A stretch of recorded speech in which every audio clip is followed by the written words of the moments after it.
tahimik, payak at masaya. Ganyan mailalarawan ang buhay ng pamilya ni Fernan kasama ang kanyang asawang si Gina at ang kanilang anak na si Makoy. Katatapos lang sa pag-aaral sa sekundarya ni Makoy at nagpasya sila na pansamantalang pahintuin muna ang anak dahil sa plano muna nilang mag-ipon ng pera para sa pagkukolehiyo nito. Si Fernan ay trabahador sa isang malaking farm ng mga baboy, hindi kalayuan sa kanilang bahay. Habang ang kanyang asawa naman na si Gina ay naglalako ng mga gulay gamit ang kariton na pinaglalagyan ng mga yon. At dahil nga pansamantalang nahinto ang anak sa pag-aaral, isinasama siya ng kanyang nanay sa pagtitinda tuwing araw ng Sabado. Ngunit mas madalas siyang kasama ng ama sa trabaho simula araw ng Lunes hanggang Biyernes upang magkaroon sila ng pandagdag sa kanilang ipon. Madalas din nilang kasama ang matalik na kaibigan ni Fernan na si Mang Pedring dahil dun din ito nagtatrabaho. Ang Pututan ay isang baryo sa Iloilo. Bagamat liblib ay mayaman naman sa likas na yaman katulad ng malulusog na mga punong kahoy, saganang prutas at gulay. Ganoon din ang mga malilinis na batis at ilog. Mayroon din itong mga kabundukan at masusukal na bahagi ng lugar. Magandang gabi sa iyo, mahal. Pakis nga sa mahal kong asawa. Kumusta ang pagtitinda mo kanina? Ang sarap naman ng halik na yon. Ayos lang naman ako, mahal. Kayo ba nitong si Makoy? Kamustang maghapong trabaho? Ayos na ayos lang po kami, Nay. Medyo nakakapagod nga lang pero masaya rin kasi natapos na naman yung isang araw na may kita at may maidadagdag na ulit tayo sa ipon natin. Nako, kung alam mo lang, mahal, napakasipag nitong anak mo. Lahat ng ipinagawa ko sa kanya kanina nagawa niya talaga. Nagmana yata yan sa tatay niya na masipag nga, mabait pa. Gwapo pa, di ba anak? Kaya yun, dahil natuwa sa kanya si Ma'am Sonia, dinagdagan yung bayad sa kanya ngayong araw.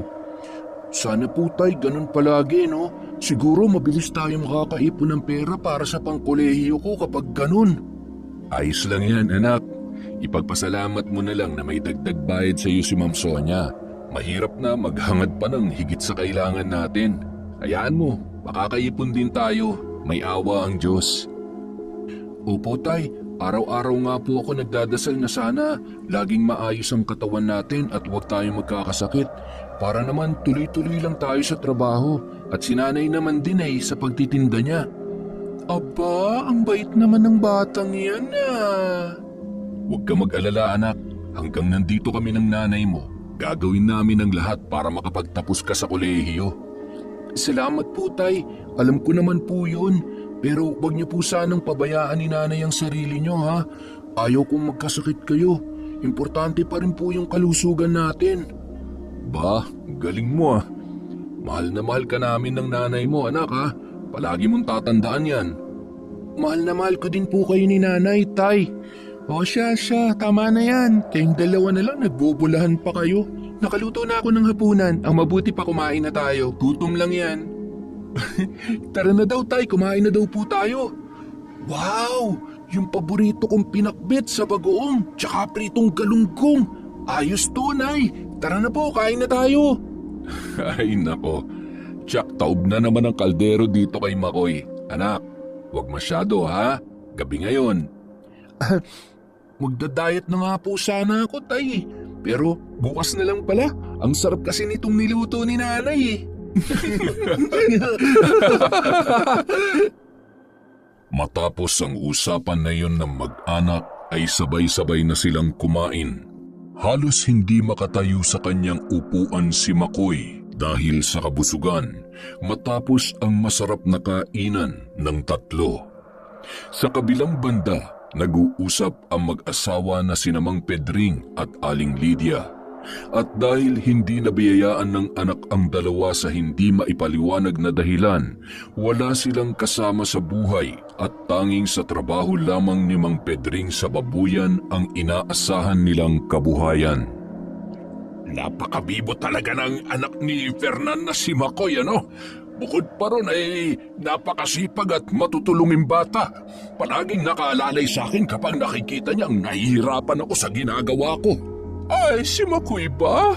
Nakoy, halata naman sa bata na yan na masipag noon pa. Alam mo, Lydia, kung nagkaanak lang tayo noon, sigurado ko na magiging kagaya siya ni Makoy. Disiplinado, magalang at masunuring bata. Hindi na ako umaasa pa, Pedring. Tanggap ko na hindi tayo magkakaanak pa. Ay, o siya, pakitimpla mo na nga lang ako ng kape at isabay mo na rin kunin ang mga tabako ko sa loob ng kwarto. Aba, Pedring, ikaw nga bawas-bawasan mo yung pananabako, ha? Ikaw naman, minsan na nga lang ako magtabako kapag nandito na lamang sa bahay. Tangan kasi bawal doon sa trabaho. Ipinagbabawal ng masungit naming amo. Alalahanin mo na may hika ka. Gusto mo bang atakihin ka na naman? Oo, alam ko na yun. Minsan na nga lang pagbigyan mo na ako. Ang amo mo na yan, kahit masama ang ugali nakakatulong din kung minsan.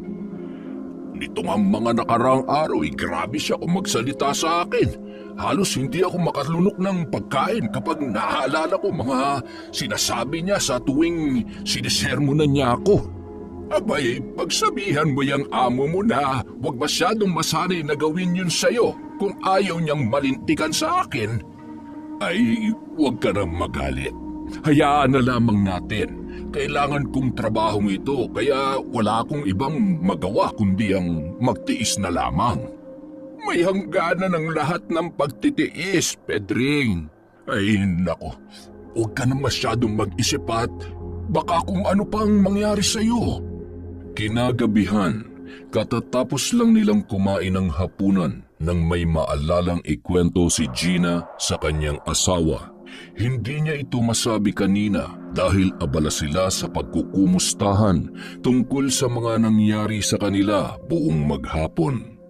At ikinagulat ni Fernan ang ikinuwento sa kanya ng kanyang asawa. Mahal, may naalala nga pala ako. Naikwento lang sa akin ang suki ko kanina. At tungkol saan ba yan, mahal? Sige nga, ikwento mo. Makikinig kami nitong si Makoy. Si Aling Sinaida pala, namatay na. Ang sabi, nabarang daw siya. Ha? Si Aling Zenaida? Yung naglalako ng saging? Nasalubong pa namin yun kagabi pag uwi namin ni Makoy, ha? Di ba, anak? Oo nga po, Nay. Binati niya nga po ako tapos binigyan niya pa po ako ng saging. Ayun, kinain ko habang naglalakad kami ni tatay. Teka mahal, paano naman nila nasabi na binarang? May nakita ba silang ebidensya o palatandaan ng pambabarang? Sumuka daw ng mga salagubang at may lumalabas na mga surot sa ulo.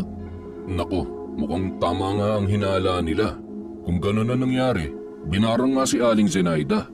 Pero ang tanong, sino naman kaya ang gumawa nun? Kawawa naman si Aling Zenaida. Ang bait pa naman niya sa akin. Sabi ko nga, sana dinala nila sa'yo dito sa bahay para natingnan mo at nagamot. Bakit nga daw ba hindi nila dinala dito sa atin? Kung kagabi nangyari yun nandito naman tayo ng mga oras na yun. Napigilan ko sana. Yun nga daw ang naisip nila kaya lang nung dadalhin na sana nila dito, hindi na raw siya makakita. Sigurado ko na binulag din siya ng mambabarang. Dapat isinakay na lang nila sa tricycle tapos dinala rito. Oo nga siguro nataranta na sila ng sobra. Hindi na nila alam kung anong gagawin. Kung nadala lang siya kaagad dito sa bahay, siguro buhay pa si Aling Sinaida. Wala na tuloy magbibigay ng saging sa akin. Kailangan nating malaman kung sino ang mambabarang na tumatrabaho dito sa baryo natin. Hindi pwedeng pabayaan ko siya sa masama niyang ginagawa. Tay, hindi ba dati wala namang ganyan dito sa lugar natin? Bakit kaya bigla nagkaroon ngayon? Maaaring matagal nang may mambabarang dito sa lugar natin, anak. Pero siguro nung una, wala pa siyang dahilan para gawin yon. Kaya hindi pa niya ginagawa yung pambabarang. Ano naman po ang pwede niyang maging dahilan, Tay? Kapag may nakaaway siya o kaya naman may nakasamaan ng loob. Tama ang nanay mo at hindi lang basta-bastang sama ng loob yun. Matinding galit ang dahilan ng mambabarang kaya niya yun gagawin.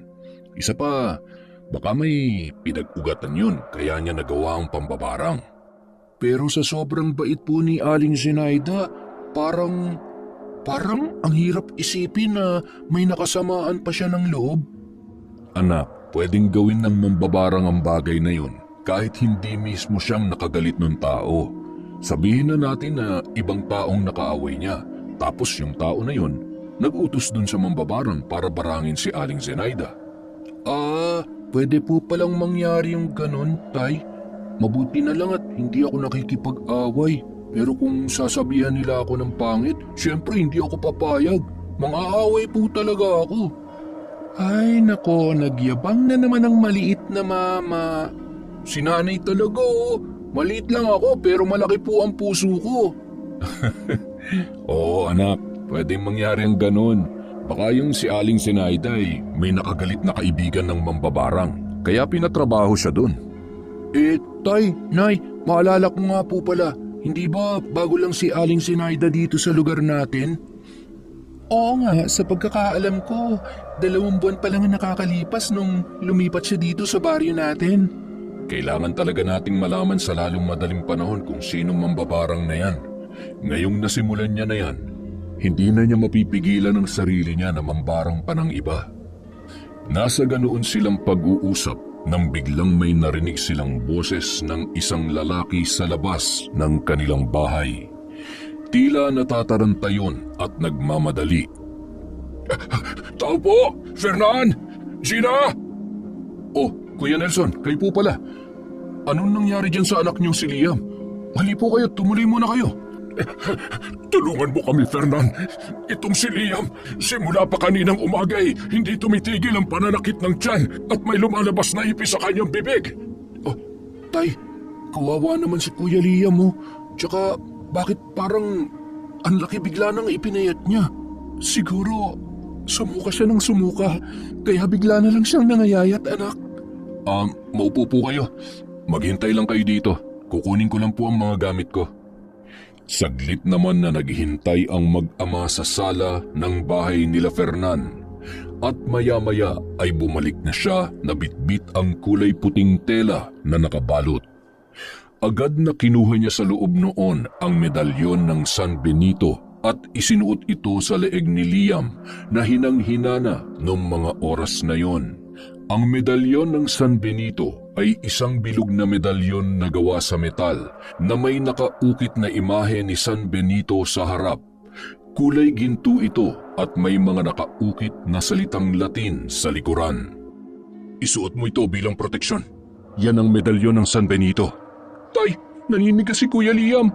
Tumitirik ang mga mata niya. At saka, tingnan niyo, nagsusuka siya ng salagubang. Liam anak, lumaban ka. Magtiwala tayo sa Diyos at sa kakayahan ni Kuya Fernan mo. Kuya Nelson, sigurado ako na may bumabarang sa anak niyo. Oh, ano ka mo? Barang? Ay, Diyos ko, hindi.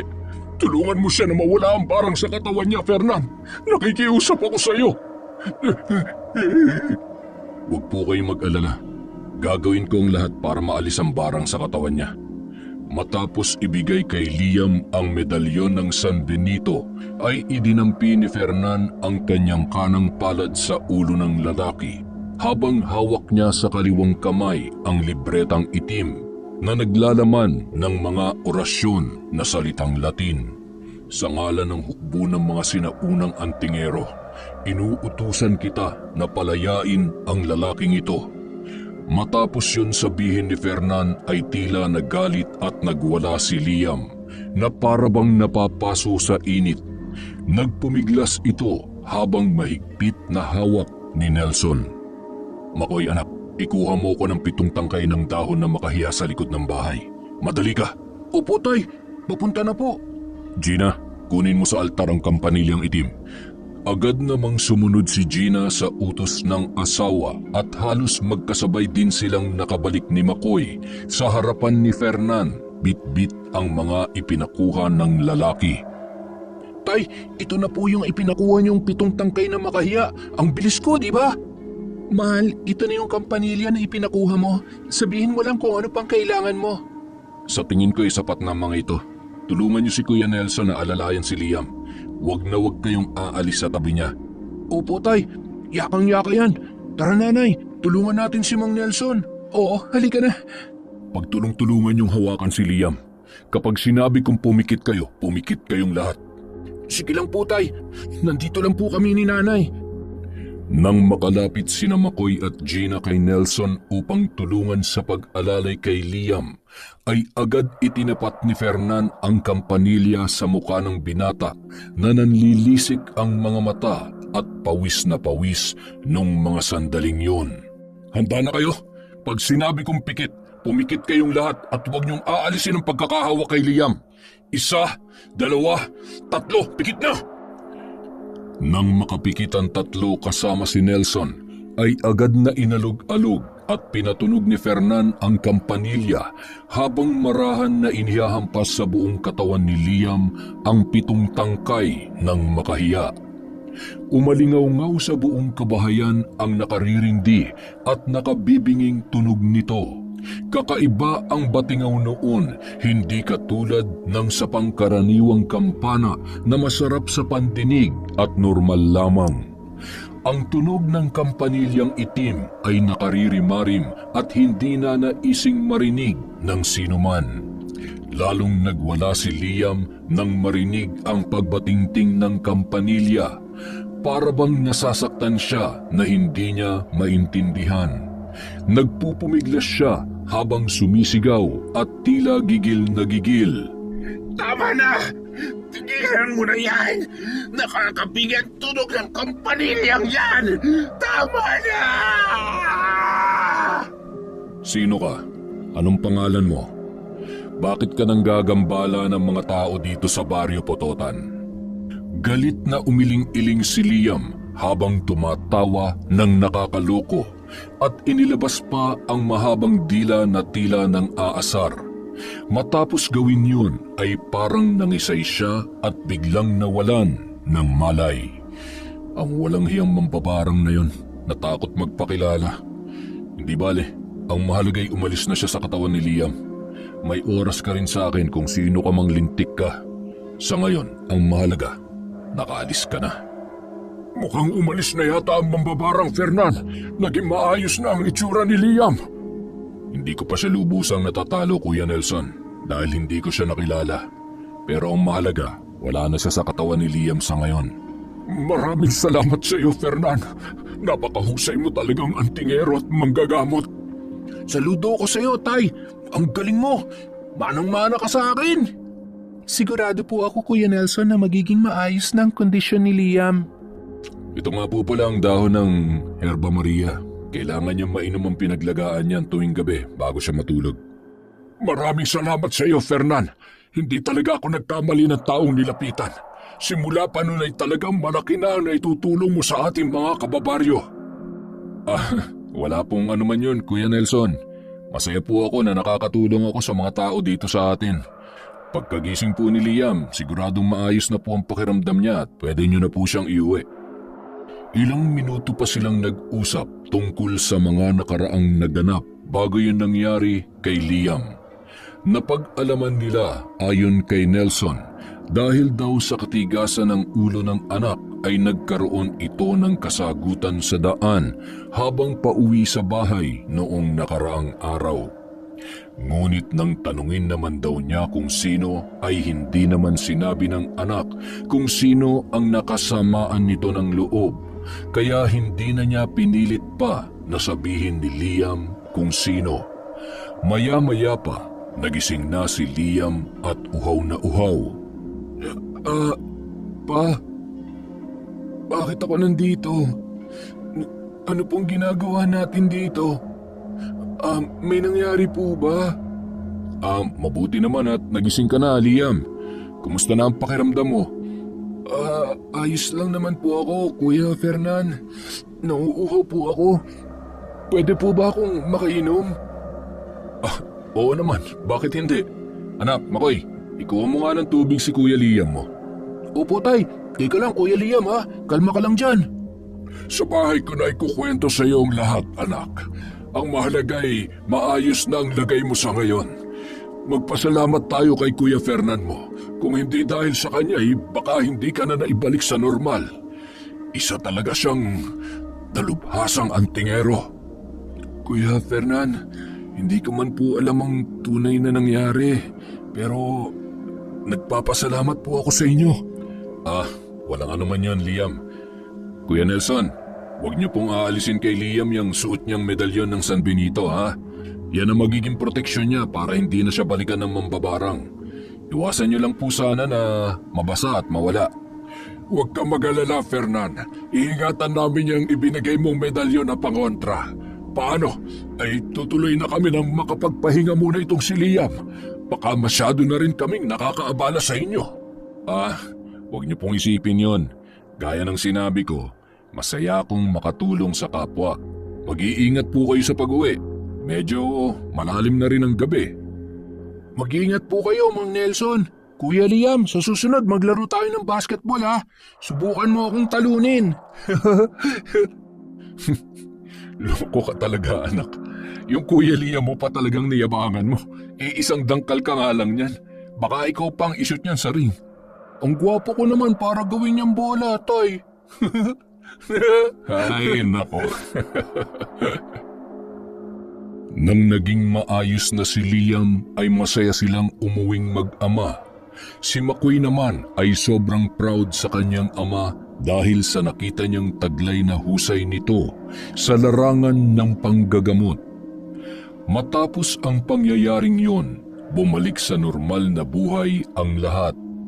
Bumalik na sa trabaho sina Fernan at ang kanyang anak na si Makoy at si Gina naman ay nakabalik na rin sa pagtitinda. Suot ang kwintas ng butya ng buto ng langka, masayang binagtas nila Fernan ang daan patungo sa bukid. Maayos na sana ang lahat, ngunit habang kasalukuyang nasa trabaho sila ay may hindi inaasahang nangyari kay Mang Pedring. Mang Pedring, ako na po ang kukuha ng mga pagkain na kailangan nyo. Huwag na po kayong umakyat at baka mahulog pa kayo. Ay nako, hindi na iho. Huwag mo akong alalahanin. Trabaho ko ito kaya ako ang dapat na gumagawa nito. Ayos lang ako. Huwag mo ako masyadong isipin, ha? Sigurado po kayo, ha? Nag-aalala lang po ako sa inyo. Mataas po ang lagayan ng mga pagkain ng baboy. Baka po kasi madulas kayo dyan. Sabi ko naman sa iyo, kaya ko to eh. Nandito na ako sa taas ngayon. Ikaw lang eh. Wala kang bilib sa... Mang Pedring! Tay! Si Mang Pedring! Dahil masyadong mataas ang pagkakasalansan ng sako-sakong pagkain ng mga baboy, nasira ang pagkakapatong noon at mabilis na gumuho pababa kasama si Mang Pedring, na agad na bumagsak sa sementadong sahig at nadaganan ng iba pang sako ng mga pakain. Labis ang pag-aalala ni Fernan nang makita ang matandang kaibigan na nasa ilalim na ng mga bumagsak na sakong may laman. Agad naman siyang tinulungan ng iba pa nilang mga katrabaho para itayo at dalhin sa ligtas na parte ng lugar. At dahil nga sa naging pinsala sa katawan ni Mang Pedring, hindi ito nakapasok ng ilang araw, bagamat ang lahat naman ng gastusin sa pagpapaospital sa kanya ay sinagot ng kanilang amo na si Sonia, pati na rin ang iba pang gastusin nito. Matapos ang 2 linggo, nagpasya na siyang bumalik sa trabaho at nagsabi sa amo na babalik na nga siya sa bukid. Kahit medyo hindi pa siya talaga lubusang magaling, ngunit nagulat siya sa naging sagot ni Sonia. Ma'am Sonia, unang-una po, maraming salamat sa pagsagot ninyo sa pagpapaospital sa akin at sa iba pa pong mga gastusin. Mang Pedring, ginawa ko lamang yun kasi naaksidente ka sa oras ng trabaho. Ay, alam ko naman po, ma'am. Ay ganoon pa man, nagpapasalamat pa rin po ako dahil hindi niyo ako pinabayaan. Pero gusto ko lang na malaman mo, hindi libre ang lahat ng yon, Pedring. Po? Ano pong ibig niyong sabihin, Ma'am Sonia? babayaran niyo yun sa akin kahit paunti-unti. Naiintindihan mo ba? Ay, opo ma'am. Sige po. Pwede niyo pong kaltasin na lamang yun sa sweldo ko tuwing linggo hanggang sa... mabayaran ko na po yun lahat. Ay, siya nga pala. Pasensya ka na. Nakapagdesisyon na rin pala ako na huwag ka na munang pagtrabahuhin dito sa bukid. Bakit naman po, Ma'am Sonia? Paano po ako makakabayad sa utang ko kung tatanggalin ninyo ako sa trabaho? Ay, para lang naman yun makapagpahinga ka ng maayos at matagal-tagal. Ma'am, ayos naman na po ako eh. Kaya ko na pong magtrabaho ulit. Huwag niyo naman po sana akong tanggalin. Kailangan ko po ang trabahong ito, Ma'am Sonia. Sa nakikita ko kasing kalagayan mo ay sigurado ako na magiging pabigat ka lamang sa iba mong mga katrabaho. Hindi po. Pangako po, hindi ako magiging pabigat sa kanila. Kaya ko na po talaga magtrabaho, Ma'am Sonia. Pasensya ka na, Ma'am Pedring. Pero nakapagdesisyon na talaga ako. Makakaalis ka na at marami pa akong kailangang tapusing trabaho sa opisina. Hindi na po ba talaga magbabago ang isip ninyo? Pakisara mo na lamang ang pintuan paglabas mo. Salamat. At wala nang nagawa pa si Mang Pedring kundi ang tumayo at tahimik na lumabas na lamang sa opisina ni Sonia. Ngunit bago siya tuluyang lumabas sa pintuan ay tinapunan muna niya ng isang makahulugan at matalim na tingin ang babae. At dahil nga naging abala si Sonia sa pagtingin sa mga papeles na nasa kanyang lamesa, hindi na niya nakita ang titig na yon ng matanda. Nang makauwi si Mang Pedring, ay takang tinanong siya ng asawang si Aling Lydia kung bakit napaaga ang uwi niya at kung ano ang naging resulta ng pakikipag-usap niya sa among babae. Pedring! Ang aga mo yata. Abay, 10:00 pa lang ng umaga. Uwian nyo na ba?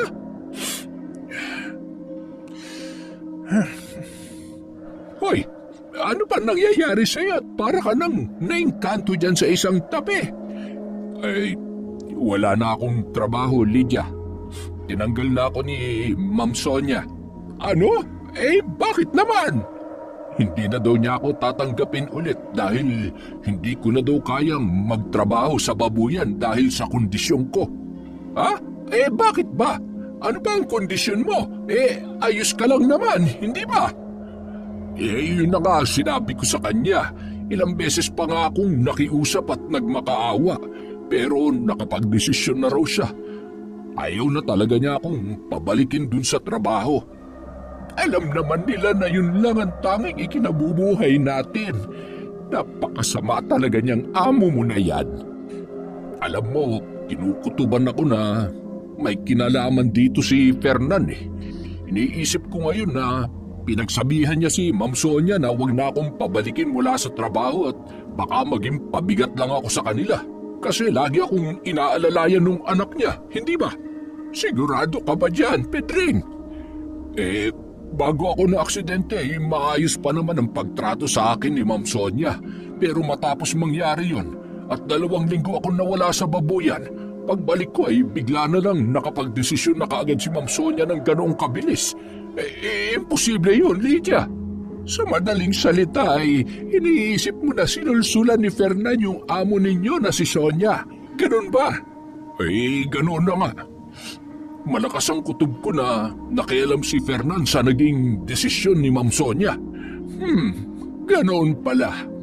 Sige, makikita nila. Lintik lang ang walang ganti. Manda silang lahat. At dahil sa labis na kalungkutan, hindi na pinansin pa ni Mang Pedring ang sinabing yon ng kanyang asawa. Sa halip ay nagtungo siya sa harap ng altar at kumuha ng tabako at sinindihan yon. Matapos ay lumabas ito ng bahay at umistambay sa upuan na pahingahan at doon ay naghit-hitbuga ng sinindihan niyang tabako. Ilang araw lamang ang lumipas Tila nagkaroon ng katuparan ang pagbabanta na yun ni Aling Lydia dahil pag-uwi nila Fernan sa bahay isang gabi, may bagong masamang balita na sinabi sa kanya ang asawang si Gina. Isa na namang patikim at banta sa pambabarang ni Aling Lydia. Grabe na talaga nangyayari dito sa baryo natin, mahal. Parang sunod-sunod na yata ang namamatay dahil sa barang. Po, bakit po, Nay? Mayroon na naman po bang bagong nabarang dito sa atin? Sino na naman ba yan? Lintik yung mambabarang na yan Iniisa-isang mga tao dito sa baryo Nasagap ko lang kanina sa labas. Alam niyo naman ako kung saan-saan ako nakakarating. Alam niyo, Tay, may palagay ako na hindi talaga titigil yung mambabarang na yan hanggat hindi siya nakikilala. Yun na nga anak Malaman ko lang talaga kung sino siya. Ora mismo aalis siya rito sa lugar natin. At kapag lumaban siya, mapipilitan ako na tapusin ang buhay niya. Nakakaawa ang sinapit ni Rene. Yung matador sa palengke, nahirapan daw muna yun huminga at kung ano-anong insektong isinusuka. Parang yung nangyari sa mga unang biktima. Namatay na din ba siya, Nay? Yun nga ang sabi nila. Bigla na lang daw tumigil sa paghinga tapos nung namatay, may lumabas din na mga ipis sa bibig. Nabara nga yun, di ba, Tay? Kasi ganun din yung nangyari kay Kuya Liam noong nakaraan. Yun na nga, anak. Sino ba naman na mag-aakala na ng isang taong namatay na merong laman na ipis sa kanyang katawan? Ganun talaga ang mga taong binarang. Kahit anong insekto na gusto ng mambabarang, maaari nilang gamitin sa taong bibiktimahin nila. Kawawa naman yung mga taong nabibiktima ng mambabarang. Natatakot tuloy ako, Tay. Nay, baka kasi sa susunod, tayo naman ang pag-inita ng mambabarang na yan. Huwag kang matakot, anak. Sa tingin mo ba papayag ako na mabiktima niya tayo? Papatayin ko siya. Ay, oo nga pala. Muntik ko na makalimutan na kayo ang isa sa pinakamagagaling na antingero dito sa lugar natin. Ganoon ang naging takbo ng kanilang pag-uusap upang magbalitaan sa isa't isa ng tungkol sa mga nangyari sa kanila sa labas sa mga oras na hindi sila magkakasama. Samantala, kinabukasan, naghahanda na sila para sabay-sabay na lumabas ng bahay. Si Gina para magtulak ng kariton ng mga gulay at makapagtinda, habang si Fermin at Makoy naman ay papunta na sa kanilang trabaho. Biglang may narinig silang boses ng matandang babae na galit at nagwawala sa labas ng kanilang bahay. Walang hiya ka, Fernan! Masyado kang mapapel! Wala kang kwenta! Aling Lydia, ano po nangyari? Ano pong mga sinasabi niyo? Hindi ko po kayo maintindihan. Talaga?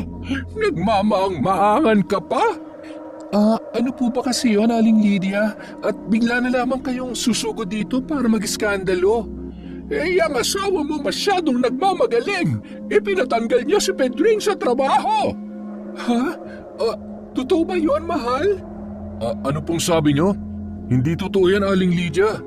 Alam ni Mang Pedring at ng anak kong si Makoy na hindi ako may gustong matanggal siya sa trabaho. Sa katunayan nga, nakiusap pa ako kay Ma'am Sonia na huwag siyang alisin pero nakapagdesisyon na raw ang amo namin. Kasalanan ko ba yun? Alam mo naman na yung trabaho lamang niyang yun ang kabuhayan naming mag-asawa. Matatanda na kami at yun na lang ang maaaring maging trabaho ng asawa ko. Alam ko po yan, Aling Lydia. Tsaka sa tagal na namin magkasama ni Mang Pedring bakit ko naman po maiisip na ipatanggal siya? Kahit nga ako pwede rin matanggal kahit anong oras kung gugustuhin ng amo namin. Baka naman po hindi lang kayo nagkaintindihan ni Mang Pedring sa pagpapaliwanag niya sa inyo, Aling Lydia. Kung yan po ang sinabi ng asawa ninyo sa inyo na dahilan kung bakit siya natanggal, buti pa po pumunta po kayo dun sa opisina ng amo namin at kayo na po mismo magtanong sa kanya. Hindi na kailangan. Ngayon alam ko na. Makasarili ang lahi ninyo. Mga sakim, mga wala kayong pakisama. Ay teka po, Aling Lydia. Huwag niyo naman po sanang pagsalitaan ng masama ang mga magulang ko. Hindi po totoo yung mga sinasabi ninyo. Alam ko po kung ano ang totoo. Manahimik ka dyan, ulikbang kutong lupa.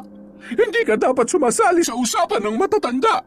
Ano? Sino ang kutong lupa? Anak, Makoy, tumahimik ka na. Matanda yan sa'yo. Matuto kang rumespeto. Respeto, Nay? Siya nga hindi marunong rumespeto sa inyo eh. Kung ano-ano pa yung masasamang sinasabi niya. Hindi na lang umalis. Umalis na nga kayo dito. Tama na yan, Makoy. Ipasok mo na siya, Gina. Ako nang kakausap kay Aling Lydia. Ay, nako. Ano pa bang pag-uusapan natin? Mas mabuti pang umalis na ako dito at baka mahawahan pa ako ng pagiging makasarili ninyo. Hindi mapigilan ng binatilyong si Makoy ang sumagot at mga tuwiran sa matanda dahil sa narinig niyang mga masasamang sinabi nito sa kanyang mga magulang.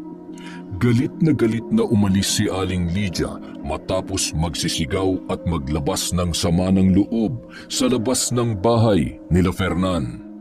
Samantala, sa loob ng bahay ay nagtataka pa rin si Fernan kung bakit ganoon ang nakarating na balita kay Aling Lydia tungkol sa pagkakatanggal ng asawa niya sa trabaho. Kung bakit bigla siyang naging kontrabida at naging dahilan ng pagkawala sa trabaho ni Mang Pedring. Bakit iba ang naging sumbong ng matandang lalaki sa asawa niya kumpara sa kung ano ang nangyari talaga? Makalipas ang ilang araw habang naglalakad sina Fernan at Makoy papasok sa trabaho, nakasalubong nila si Mang Pedring. Kaagad na naalala ni Fernan ang mga sinabi ni Aling Lydia noong sumugod ito sa kanila at galit na galit. Tay, di ba si Mang Pedring yan? Ayan o, yung makakasalubong natin. Oo nga no. Teka, matanong nga kung anong sinabi niya kay Aling Lydia at kung bakit ako lumabas na masama sa isip niya.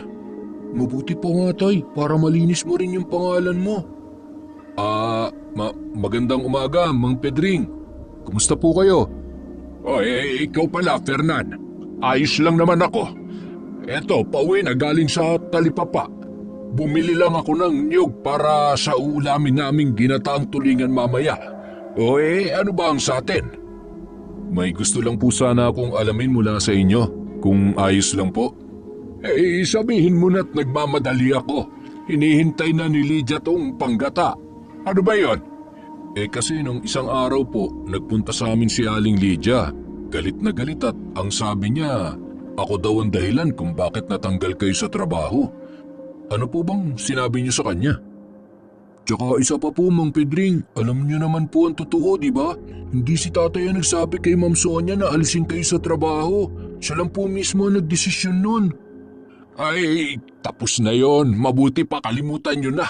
Total naman tanggap ko na rin na wala na akong trabaho at isang matandang wala nang silbi at pabigat na lamang ako sa inyo. Mang Pedring, kahit kailan po hindi kayo naging pabigat sa amin. Huwag niyong ituring ang sarili niyo na ganun kayo. Ang gusto ko lang po sana, malaman kung bakit ganun na naisip ni Aling Lydia. Tungkol po sa akin. Sige na't mauna na ako. Pasensya na't nagmamadali talaga ako. At natataranta na nga nagpaalam si Mang Pedring at umalis. Tila ba umiiwas ito at may nagawang kasalanan na hindi niya sinasabi kay Fernan. Napapailing na nagkatinginan na lamang ang mag-ama at saka nagpatuloy na sa paglalakad papunta sa kanilang trabaho. Ano nangyari doon, Tay? Bakit bigla na lang umalis? Kinakausap pa eh. Ang bihira naman talaga oh. Ay, ewan ko ba anak? Maski ako nagtataka kung bakit bigla na lang nagbago ng ganun si Mang Pedring simula nung natanggal siya sa trabaho sa babuyan. Baka masyado niyang dinamdam yung pagkakaalis niya sa trabaho, Tay. Kasi diba, may edad na siya. Mahihirapan na ulit siya makahanap ng panibagong trabaho. Yun na nga, pwedeng ganun. At sana nga ganun lang. Ayoko naman kasing basta na lamang masira yung matagal na naming pagkakaibigan. Hayaan niyo, Tay. Magiging maayos din po ang lahat. Sa ngayon, hayaan na lang muna natin siguro sila para makapag-isip-isip. Oo nga. Tara, bago pa tayo mahuli sa trabaho, tiyak sermon na naman ang aabutin natin kay Ma'am Sonia nito. Oo nga po. Para pa naman yung tigre na nagwawala kapag nagagalit. Hoy, loko ka. Huwag na huwag mong ipaparinig sa kanya yan. Baka lunukin ka ng buo nun. Sige ka. Samantala, isang gabi at halos hindi pa matagal na nakakauwi sina Fernan at Makoy sa kanilang bahay galing sa kanilang trabaho. Isang kapitbahay ang sumundo sa kanya. Kailangan daw ng serbisyo niya para manggamot dahil may isang kapitbahay sila na tila binabarang. Si Salome, ang isa sa mga kapitbahay nila at suki ni Gina sa pamimili ng gulay. Gaya ng dati, kasama ni Fernan si Makoy para manggamot at bilang alalay niya sa lahat ng mga gamit na kakailanganin habang ginagawa ang ritual ng panggagamot. Dali-dali nilang tinungo ang bahay nila Salome, suot ang mutya ng buto ng langka na palaging nasa leeg niya bilang kwintas. Sa bisa ng sagradong orasyon na ito, inuutusan kita na umalis sa katawan ng babaeng ito kung ayaw mong ako mismo magpalayas sa'yo. Wala akong ititira sa inyo. Lahat kayo, iisa-isahin kong barangin.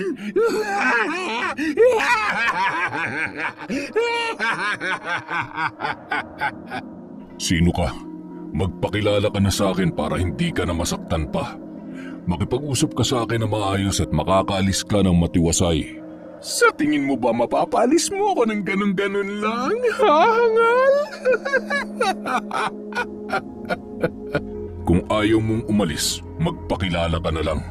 Huwag kang mag-alala, hindi kita sasaktan. Pwede naman tayo magkasundo. Anong tingin mo sa akin, palpak na antingero? Uto-uto? Mamamatay muna kayong lahat bago niyo ako makilala. Kung yan ang gusto mo, pagbibigyan kita.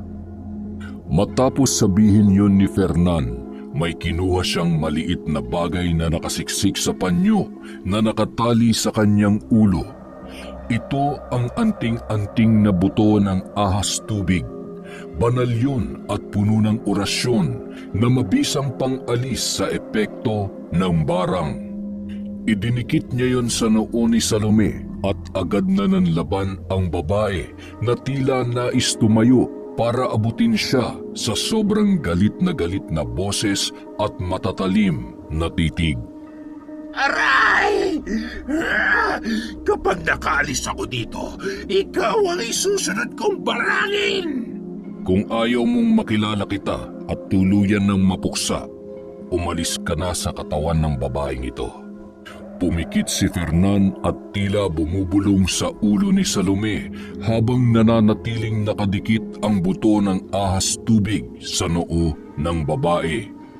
Isang napakalakas na ungol na tila nasasaktan ang pinakawalan niyang boses na nakakakilabot sa katuluyan itong umalis sa katawan ni Salome. Maya-maya, kumalma ang babae at pawis na pawis habang hinang-hina na sumandal sa kinauupuan niya. Agad siyang pinunasan ng pawis ng asawa niyang si Greg at inalis naman agad ni Fernan sa noo nito ang kanina ay nakadikit na buto ng ahas tubig. Greg, bukas ipapadala ko kay Makoy dito ang dahon ng tawa-tawa para makainom si Salome ng pinaglagaan noon. Kailangan niyang inumin yon isang beses sa isang araw sa loob ng isang linggo. Maraming salamat, Fernan, ha? Huwag mo nang abalahin pa si Makoy. Ako na lang ang pupunta sa inyo bukas para kunin yung halaman. Wala kasi kaming tanim na ganun eh. Ano ka ba, Kuya Greg? Ayos lang naman po. Hindi naman masyadong malayo yung bahay namin dito. Tsaka para hindi na maiwan pa mag-isa dito si Ate Salome. Maraming salamat sa iyo, Makoy, ha? Manang-mana ka talaga sa mga magulang mo. Mabait na, matulungin pa. Oh, paano, Greg? Tutuloy na kami, ha? Huwag mong kalimutan yung mga biling ko sa'yo. Makoy, anak, tara na. Matapos ang pakikipaglaban na yun ni Fernan sa mambabarang na umatake kay Salome, tila hindi pa rin siya kampante sapagkat hindi talaga niya nakilala ang matigas at mapaglarong tao na gumagawa ng pambabarang. Kaya naman, Binalaan niya ang kanyang pamilya na hanggat maaari ay huwag na munang lumabas at pansamantala na munang huminto sa pagtitinda para makasiguro sila sa kaligtasan ng bawat isa. Hindi niya rin muna pinasama sa kanya si Makoy sa trabaho para may kasama si Gina sa bahay habang siya ay wala. Sa kabilang banda, may isang tao na galit at naghihimutok sa inis dahil sa muli ay hindi siya nagtagumpay sa pambabarang niya kay Salome. Ang walang hiyang hampas lupang ang tingero na yan! Nakialam na naman sa mga plano ko! Ay, teka, ano nangyayari sa iyo at parang masama na naman ang timpla mo? Ha? May kinalaman na naman ba yan kay Fernan? Ano pa nga ba? Yung dati mong kaibigan, napakayabang! Isa siya sa mga magagaling na antingero dito sa baryo ng Pototan, Lydia. Kaya hindi mo maiaalis sa kanya na labanan ng mga mambabarang na kagaya mo. Sa palagay niya ba, papayag ako ng ganun na lang? Ano na naman ba ang binabalak mo pang gawin? Basta, magugulat ka na lang. Marami ako naiisip na paraan para mawala sa landas natin ang tao na yan. Ay, hindi ba't parang sumusobra na ang ginagawa mo, Lydia?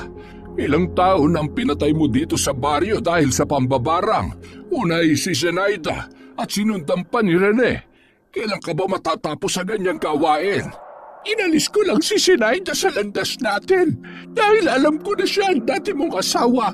Nagulat nga ako kung bakit bigla na lang siyang lumipat dito sa Pototan. Wala akong alam tungkol sa paglipat niya, Lydia. Ako man ay nagulat rin na makita ko siya dito. Malas niya lang dahil hindi ako papayag na muli kanyang kunin at agawin sa akin. Ay, tama na nga yan. Wala na yung tao. Pinatay mo na nga, hindi ba? Kaya huwag na tayo magtalo pa. Hindi ako titigil hanggat may mga taong pinipilit akong gawin ito, Pedring. Kaya pabayaan mo na lamang ako. Tumahimik na lamang si Mang Pedring at hindi na nakipagtalo pa sa kanyang asawa. Alam niya na hindi ito magpapatalo sa usapan nila na yun. Lalo pa at nung mga oras na yun ay abot langit ang galit niya kay Fernan dahil hindi niya matanggap na naging hadlang na naman ito sa kanyang pinaplano na pambabarang kay Salome. Isang maulan at tahimik na gabi. Nakita ni Aling Lydia si Mang Pedring sa labas ng kanilang bahay, tila nakatanaw lamang sa kadiliman at tulala. Nang lapitan niya ito ay nakita niya na umiiyak ang kanyang asawa. Umiiyak ka na naman, mahal. Nag-iisip ka na naman ng sobra. Hanggang ngayon kasi, Lydia, dinaramdam ko pa rin ang biglaang ginawang pagtanggal sa akin ng Sonya na yan sa trabaho. At ang masakit pa, kailangan kong bayaran ang mga nagastos niya sa pagpapaospital sa akin. Huwag ka na mag-alala. May naisip na akong paraan para hindi na tayo magbayad sa amo mong gahaman.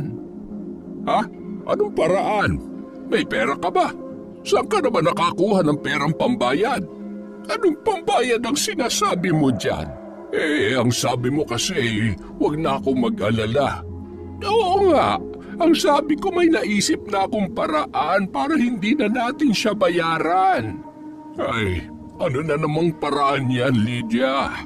Ano pa nga ba, Pedring? Di natin gawin. Siya ang isusunod kong barangin para kapag napatay ko siya, hindi ka na niya magagawa pang singilin sa utang mo. Maaaring tama ang iniisip mo, pero hindi ba masyado naman yatang masama yung gagawin mo, mahal? Baka naman meron pa tayong ibang paraan na magawa. Wala nang iba pang paraan, Pedring. Kung nagawa kang alisan ng trabaho niyang amo mo at niyang si Fernan, pues dapat sila rin. Ikaw ang bahala, mahal. Pero sana lang ay maging maayos ang lahat kapag nagawa mo na ang pinaplano mo. Palagi naman akong tagumpay sa mga plano ko, mahal ko. Nagkataon lamang na nakikialam yung kaibigan mong si Fernan. Ay, halika na nga sa loob. Matulog na tayo at malalim na rin ang gabi. Dahil sa nakikita ni Aling Lydia na paghihirap ng kalooban ng asawa, mas lalong sumidhi ang kanyang galit at nag-ibayo ang pagnanais niya na gawin ang planong pambabarang sa mga tao na nakatatak sa isip niyang isunod. At yun ay walang iba kundi ang dating amo ng asawa at ang anak ni Fernan na si Makoy. Ipinapangako ko sa iyo, Pedring, magbabayad ang mga taong nambaliwala at nang alipusta sa kakayahan mo. Hindi ako papayag na basta na lamang kalimutan ang pag-aapak nila sa pagkatao mo. Sa kalagitnaan ng malakas na kulog at kidlat, gigil na binibigkas ni Aling Lydia ang mga katagang yun habang nakakuyom ang dalawang kamay at nanlilisik ang mga mata dahil sa labis na galit. Isa lang ang layunin ng galit na yon, ang iligpit ang mga malalapit na tao kay Fernan. Hindi man niya ito kayang labanan, ngunit ibabaling niya sa mga mahal at mahalagang tao sa buhay ng lalaki ang pambabarang na para sana sa antingero. Samantala, dahil nga hindi na muna pinasama ni Fernan ang anak na si Makoy, ay mag-isa na lang siyang pumasok nung araw na yun. Ngunit pagdating niya sa bukid ay tila sarado pa ito at wala pang dumarating doon para magbukas ng gate. Nagtataka siya kung bakit wala doon ang kanyang amo. Hindi naman yon umaalis sa gabi dahil dito siya natutulog mag-isa sa bukid para bantayan ang mga alagang baboy. Naghintay pa siya ng ilang sandali bago nakitang paparating na si Sonia. Kapansin-pansin na tila matamlay ito at mukhang may sakit. Umuubo-ubo ang babae habang nagbubukas ng gate. Ma'am, ayos lang po ba kayo? Mukhang hindi okay ang pakiramdam niyo ah. Ayos lamang ako. Magdamag lamang akong hindi nakatulog kagabi dahil sa sakit ng ulo. Kaya po pala tinanghali na kayo ng gising eh. Buti pa po siguro dito na lang muna ako matulog sa bukid habang hindi nyo pa kayang makapunta dito sa umaga. Kailangan po kasi may bantay ang mga baboy lalo na sa gabi. Huwag ka nang mag-abala pa, Fernan. Ayos lamang ako. Kayo po ang bahala. Sige po, magsisimula na po ako magtrabaho. Sabihan niyo lang po ako kagad mamaya kung hindi kayo dito matutulog para ako na munang tumao magdamag. Sige, salamat. Teka, bakit ikaw lang? Nasaan yung anak mo si Makoy? Hindi ko po muna pinasama, ma'am. Delikado kasi. Marami nang namatay sa amin dahil sa barang. Baka po kasi mapag-initan ng bata kaya di ko muna sila pinalalabas ng asawa ko. Barang? May ganun bang nangyayari dito? Opo, ma'am. Yung barang, mas matindi pa sa kulam yon. Kaya kang patayin ng mambabarang sa loob lang ng isang buong maghapon o magdamag kapag ginusto niya. Seryoso ka ba dyan, Fernan? Nakakatakot naman. Aray, ang sakit ng tiyan ko. Ma'am, ayos lang po ba kayo? Naku, namumutla po kayo. Nasusuka ako, Fernan.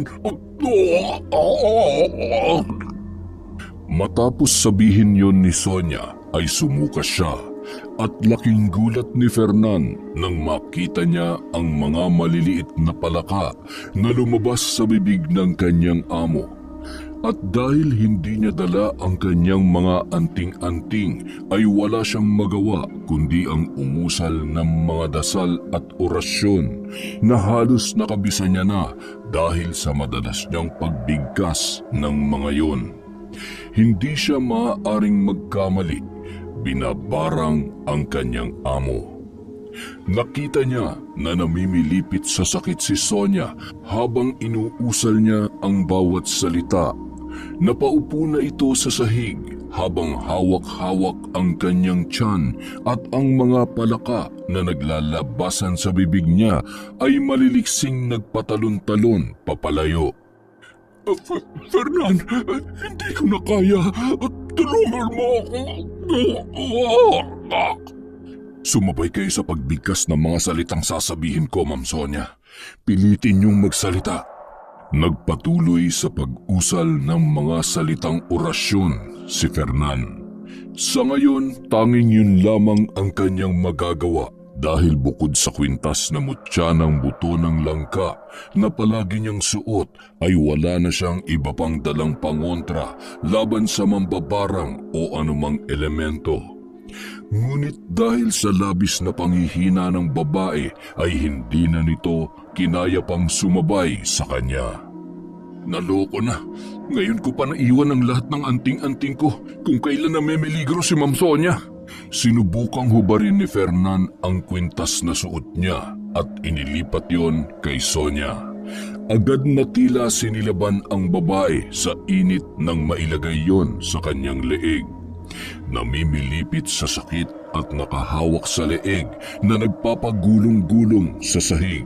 Si Fernan naman patuloy pa rin sa pagbigkas ng mga orasyon. Maya-maya narinig niyang nagsalita si Sonia sa nakakakilabot na boses. Hindi mo ako mapapaalis sa katawan ng babaeng ito. Kukunin kong buhay niya gaya ng ginawa ko sa mga nauna. Yun ang akala mo, mambabarang. Dahil kahit anong mangyari, hindi ako papayag na magwagi ang kasamaan mo. At sinong tinakot mo, mayabang na antingero? Noon pa ay nakatakda na sa plano ko na gawin ito. Nagdasal ng malakas si Fernan habang mahigpit na hawak-hawak ang dalawang kamay ng babae. Nagbuga ng napakaraming palaka si Sonia kasabay ng pagsigaw nito ng tila kinakatay na baboy at nakakabingi yun sa pandinig. Napabitaw si Fernan sa kamay ni Sonia at napaatras upang ilagan ang mga ibinubugang palaka ng babae hanggang sa tuluyan na itong bumagsak sa sahig. Kinakabahan na lumapit si Fernan at kaagad na binuhat ang ulo ng among babae upang tingnan ang lagay nito. Sa kabutihang palad, maayos naman ito at umalis na ang mambabarang sa kanyang katawan. Ma'am Sonia, ayos lang po ba kayo? Sandali po, ikukuha ko po kayo ng tubig. Maingat niyang inakay si Sonia na nung mga oras na yon ay hinang-hina pa rin at pinaupo sa upuan na naroroon. Tapos ay kumuha siya ng tubig para ipainom sa babaeng amo. Uminom po muna kayo ng tubig, Ma'am Sonia. Mabuti naman po't maayos na ang pakiramdam niyo. Fernan, ano ba nangyari? Bakit kanina lang ay parang sobrang sama ng pakiramdam ko? May bumarang po sa inyo. Kailan pa po nagsimula yung masama niyong pakiramdam? Kagabi pag-uwi ko galing sa pakikipag-usap sa mga kliyente sa labas, masama na ang pakiramdam ko. Bukod pa po doon, wala ba kayong ibang naramdaman? Yun lang ang pinakahuling naaalala ko. Matapos kong sumuka kanina, hindi ko na naaalala mga sumunod na nangyari. Sumusuka po kasi kayo kanina ng maliliit na palaka. Ganon ang pinakapalatandaan kapag nababarang ang isang tao. Sumusuka ng mga insekto o kaya naman ay iba't ibang uri ng maliliit na hayop. Salamat at nandito ka nung mangyari yun sa akin, Fernan. Pinaalis ko na nga po pala mambabarang sa katawan niyo, ma'am. Pero hindi ibig sabihin nun wala na talaga siya. Babalik at babalik siya, pero lilipat yun sa katawan ng ibang tao. Ay, teka, bakit alam mo ang mga bagay na yan?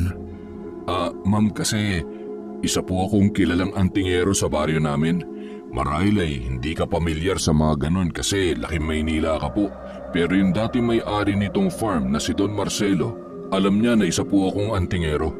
Talaga? Kaya pala nailigtas mo ako kanina laban sa mambabarang. Mabuti nga po't gumana ang mga orasyon at yung kwintas na mutya ng buto ng langka. Naiwan ko kasi sa bahay ang iba ko pang anting-anting. Hindi ko naman kasi inaasahan na ganito ang mangyayari. Teka, ano nga pala itong kwintas na ito? Para saan ba ito? Pangontra yan, ma'am, laban sa mga mambabarang, engkanto, aswang, at iba pang masasamang elemento. Kaya huwag niyo po yung huhubarin kapag nasa labas kayo. Kapag inalis niyo naman sa loob ng bahay, iwasan niyo lang na mabasa o kaya naman ay mapaglaruan ng kung sino. Ganoon ba? Ang dami mo palang alam tungkol sa ganitong bagay. Maraming salamat ulit, Fernan. Wala pong anuman yun, ma'am. Ginawa ko lang po kung anong dapat kong gawin. Dahil sa nangyaring yun kay Sonia, natakot na ang babae na ipagpatuloy ang negosyo sa kanilang bukid sa baryong yun. Kaya naman nagpasya ito na ipalipat na lamang ang babuyan sa ibang lugar at isara na lang ang pwestong naroroon. At bilang pasasalamat kay Fernan dahil sa nagawa niyang pagliligtas, binigyan siya ni Sonia ng malaking halaga, hindi bilang kabayaran sa pagsagip sa kanya, kundi para sa serbisyo na nagawa at naitulong niya sa babuyan sa loob ng mahabang panahon, at para na rin sa pagsisimula nila ng sariling negosyo.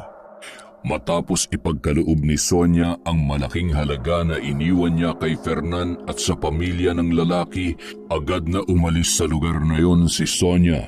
Sila Fernan naman ay nakapagbukas na ng sariling negosyong bigasan at tindahan ng mga itlog at mantika sa mismong loob ng kanilang bakuran. Labis ang pasasalamat nila kay Sonia bago ito umalis. Isa pa, nadagdagan na rin ang iniipon nilang pera para sa pag-aaral ni Makoy sa susunod na taon. Ang bait po pala ni Ma'am Sonia, tay, no? Anak, pinakitaan kasi natin siya ng mabuti, kaya ganun din ang ibinalik niya sa atin. Hindi naman natin hiningi sa kanyang lahat ng ito. Siya lang ang kusang nagbigay. Maraming salamat sa Diyos dahil ibinigay niya si Ma'am Sonia sa atin para matulungan tayong makapagsimula ng maayos. Ibig bang sabihin nito, tay, makakapag-aral na ako sa kolehiyo sa susunod na taon? Sigurado yun, anak. Basta sa ngayon, habang hindi ka pa naka-enroll, magtulong-tulong muna tayo dito sa negosyo natin. Okay ba yun? Okay na okay, tay. Tapos ikaw naman, ay, hindi ka na magtutulak ng kariton araw-araw kasi may pwesto na tong mga gulay mo. Tama ka dyan, anak. Kaya ang laking tulong talaga nitong iniwan sa atin ni Ma'am Sonia. Siya, halika na. Balik trabaho na ulit tayo. Aayusin ko pa yung pagkakasalansan ng mga bigas dun sa labas. Ipapasok ko dito sa loob at baka mabasa ng ulan. Opo, tay. Noong mga panahon na yon, ang buong akala nila ay maayos na ang lahat. Bagamat alam ni Fernan na hindi pa tapos ang pakikipaglaban niya sa naturang mambabarang, nawala ito sa isip niya nitong mga nakaraang araw dahil naging abala sila sa maraming bagay kaugnay sa pagbubukas ng kanilang negosyo. At dahil maliit lang ang baryo, nalaman agad ng mga tagalugar nila ang pag-asenso nila Fernan at nakarating din ang balitang yon sa mag-asawang sina Aling Lydia at Mang Pedring. Kaya naman mas lalong nagpuyos sa galit at labis na inggit ang matandang mambabarang. Ang mga walang hiya, kung sino pa yung mga sakim at makasarili, sila pa yung umaasenso ngayon. Hoy, Pedring! Ano? Wala ka man lamang bang gagawin? Tutunganga ka na lang ba diyan? Nawawalan na ako ng pag-asa, Lydia. Parang gusto ko nang mamatay. Ano ba naman yung mga pinagsasasabi mo, Pedring? Sa halip na makatulong ka nakakadagdag ka pa sa isipin ko. Gawin mo na ang lahat ng gusto mong gawin. Wala na akong silbi sa mundong ito. Isa na lang akong inutil at walang pakinabang. Ay nako, bahala ka nga dyan. Aalis muna ako't mangunguha ng mga palaka at mga daga doon sa ilog. May paggagamitan lang ako mamayang gabi.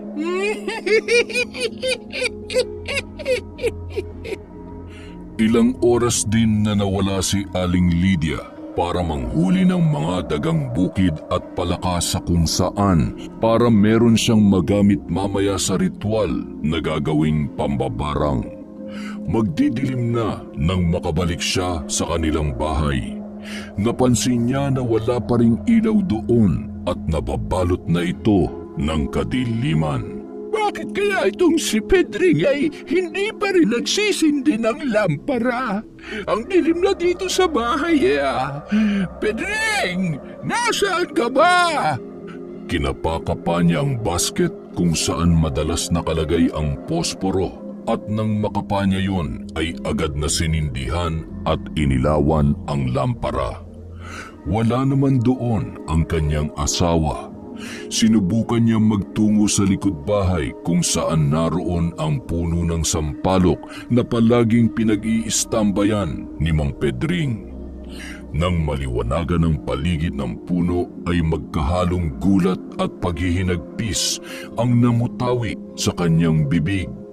Isang sigaw na punong-puno ng pagdurusa at pagtatangis ang kanyang pinakawalan.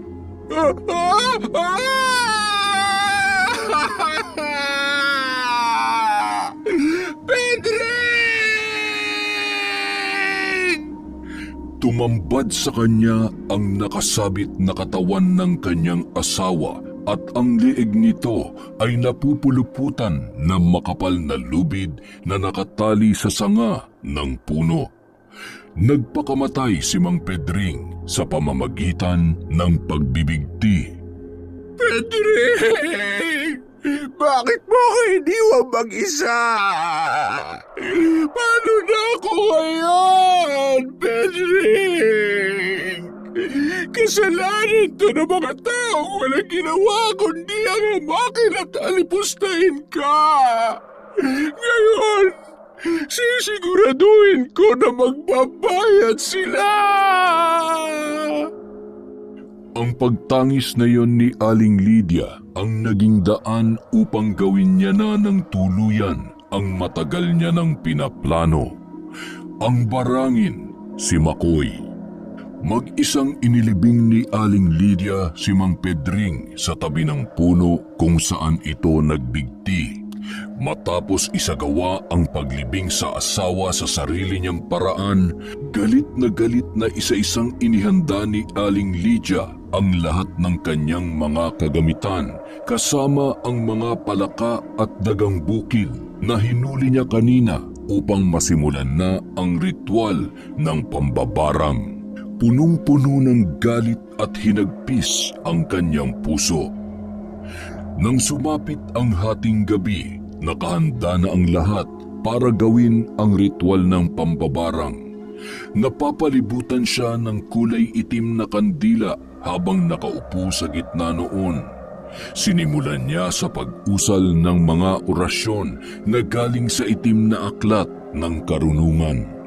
Unti-unti niyang inilagay ang mga palaka at daga sa tila laruan na manika sa kanyang harapan. Fernan, gumising ka. Si Makoy ang taas ng lagnat. Ma, giniginaw po ako. Nasusuka po ako. Anak, anong nararamdaman mo? Parang gusto ko pong sumuka, Tay. Ang sakit ng buong katawan ko at wala po akong makita. Gina, ibang pakiramdam ko sa kondisyon ng anak natin. Kunin mo mga gamit ko at ang kahoy na balanak na nakatayo sa likuran ng puon sa altar. Sige, mahal. Kukunin ko na. Mabilis silang kumilos upang isalba ang buhay ng anak na nasisiguro nila na nababarang ng mga sandaling yun. Agad na dinampot ni Fernan ang libretang itim na naglalaman ng Latin na orasyon ng karunungan bilang pangontra sa mambabarang. Nang makabalik si Gina at dala na ang pinakuha ni Fernan ay agad niyang niyakap ng mahigpit ang anak. Ayos ka lang ba, anak? Anong nararamdaman mo? Mula sa mga gamit ni Fernan, kinuha niya doon ang maliit na tila bag na kulay itim at ipinasok yun sa kaliwang bulsa ng salawal ng anak habang patuloy ang pagbigkas ng orasyon. Nagpatuloy sa pagsuka ng daga at palaka ang anak nila hanggang sa maya-maya ay tila hindi na sila nito nakikilala. Tinabig niya si Gina at napunta siya sa bandang kusina ng bahay. Nakita niya na tila nagkaroon ng mga ugat ng puno ang buong katawan ni Makoy. Kinuha niya ang dinasalang uling at gumuhit ng hugis bituin sa dingding at sahig ng kanilang bahay. Inilagay niya ang anak sa gitna ng malaking hugis bituin na iginuhit niya sa sahig at nagsagawa doon ng orasyon. Gina, bilis, tulungan mo ko. Ilagay natin si Makoy sa gitna ng hugis bituin na yan. Agad naman na kumilos si Gina para tulungan ang asawa na dalhin si Makoy sa gitna ng nakaguhit na tila hugis bituin. Ngunit tila nagmamatigas si Makoy at parang may kumokontrol sa kanya para hindi siya madala sa gitna kung saan siya nais ilagay ni Fernan. Sa pagkakataon na yun, kinuha naman ni Fernan sa kanyang lagayan ang anting-anting na bibig ng ibong mandarin. Isang maliit na patulisyon na parang tuka ng ibon at mabisa itong pangontra sa mambabarang upang ito ay magpakilala at magpakita sa tunay niyang anyo. Inilagay yun ni Fernan sa palad ni Makoy na hanggang ngayon ay kasalukuyang nagwawala ngunit hindi makaalis sa pwesto dahil sa nakalagay sa kanyang bulsa. Nagtatalo ang pakikipaglaban niya sa amulet at ang kanyang pagpupumiglas. Hindi ako titigil hanggat hindi ako nakakapaningil sa ginawa niyo sa aking asawa, Fernan. Sa wakas ay natukoy ko rin kung sino kang mambabarang ka. Sinasabi ko na nga ba't ikaw ang naghahasik ng lagim dito sa baryo.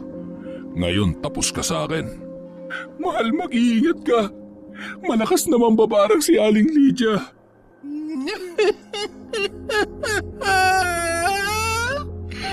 Kamatayan ang dinulot ng ginawa niyo sa asawa ko. Kaya kamatayan din ang sisingiling ko! Hindi ako papayag na isang mambabarang lang ang kukuha sa buhay ng anak ko. Lalaban ako hanggang kamatayan. Matapos sabihin yon ay itinapat niya ang kahoy na balanak sa bahaging kanduran ni Makoy. Sumigaw ito sa boses ni Aling Lydia na umalingaw-ngaw ang daing niya sa buong paligid.